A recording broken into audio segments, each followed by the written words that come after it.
This is a short story for learners of English called Grandparents' Day. I hope you enjoy it. After Walter Bergen's wife died, he was very sad. He was lonely. He didn't care about anything. He didn't clean his house. He didn't cook meals. He ate TV dinners and toast. He didn't wash his clothes. He didn't shave or go to the hairdresser.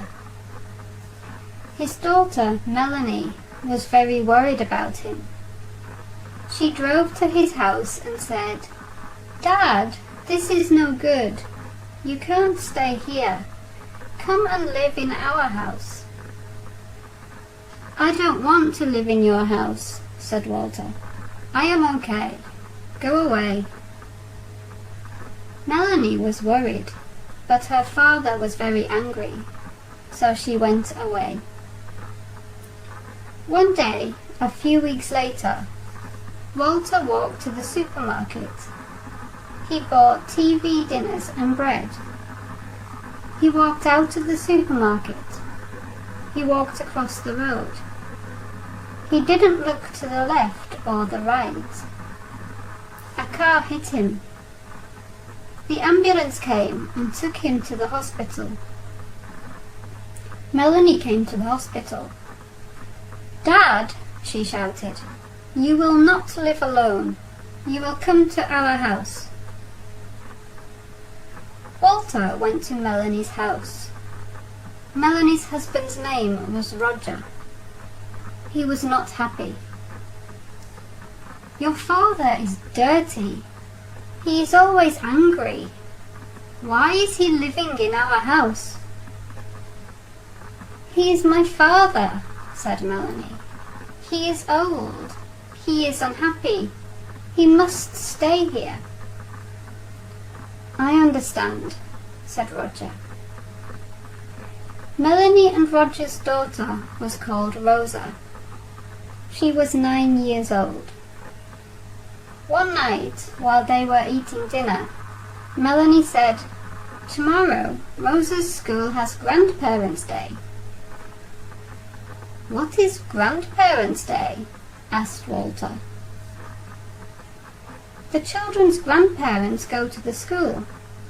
They see what the children do at school. The children sing, and the grandparents play games with them.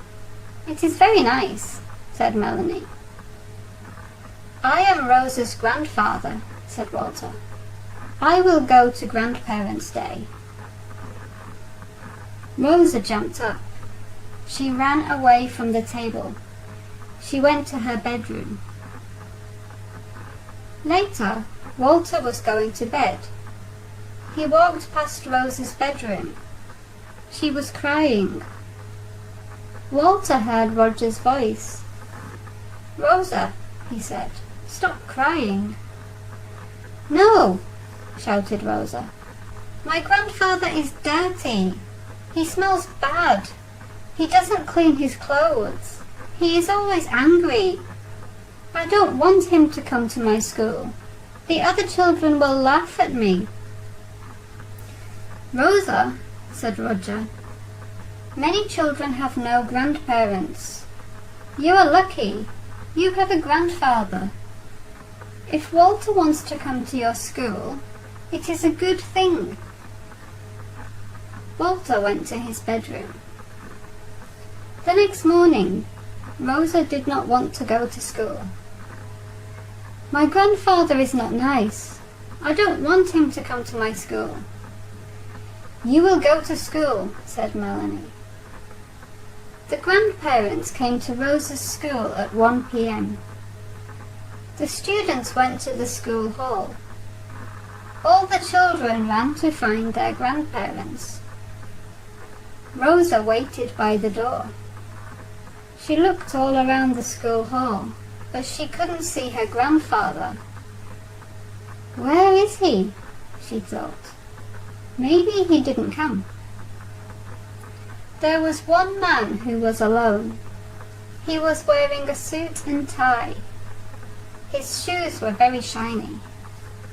He looked very smart. I wish that man was my grandfather, thought Rosa. He looks like a nice man. The man turned towards Rosa. "Rosa!" he shouted. Rosa could not believe it. It was her grandfather, but he looked like a new man. Rosa ran to Walter and hugged him. "I'm pleased I heard Rosa talking to her father last night," thought Walter. "It made me feel bad when I heard what Rosa said, but I understand. I will be a better person in the future."